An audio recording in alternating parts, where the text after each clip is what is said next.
L'édition Nuit, bonsoir, bienvenue. Merci à vous de nous suivre sur France 24 et France Info. Voici les titres de votre journal. À la une, Donald Trump répète qu'il souhaite une rencontre avec Vladimir Poutine rapidement, dès la semaine prochaine. Déclaration qui intervient après la visite de l'émissaire américain Steve Witkoff ce mercredi à Moscou.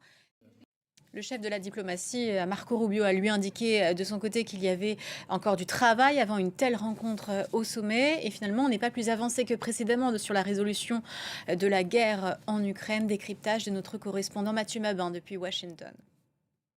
Selon l'ultimatum fixé à Moscou par le président américain, il reste 2 jours aux Russes pour mettre fin à la guerre.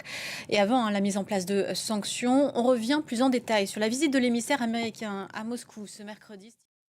Et dans sa prise de parole, Donald Trump a indiqué que les tarifs douaniers sur la Russie seraient déterminés plus tard. En revanche, l'annonce de ce mercredi soir concerne le secteur des puces électroniques. Le président américain reproche à New Delhi ses achats de pétrole russe. On en vient à l'actualité au Proche-Orient. Benjamin Netanyahou se prépare à annoncer une nouvelle phase d'opération de la guerre.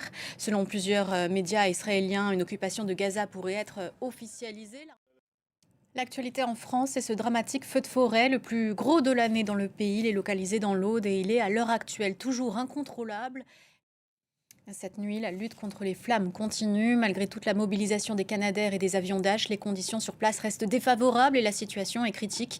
Écoutez notre envoyé spécial à Lézignan-Corbière dans l'Aude. Non loin de là, en Espagne, un autre incendie à Tarifa est lui stabilisé depuis le début de soirée. C'est en Andalousie.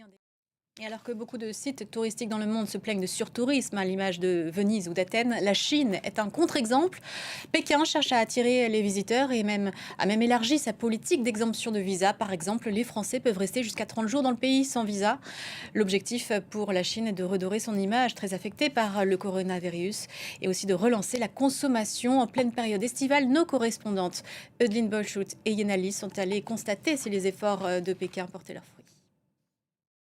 Et c'est la fin de ce journal. Merci à vous de l'avoir suivi. Restez sur notre antenne. Prochaine édition dans une quinzaine de minutes.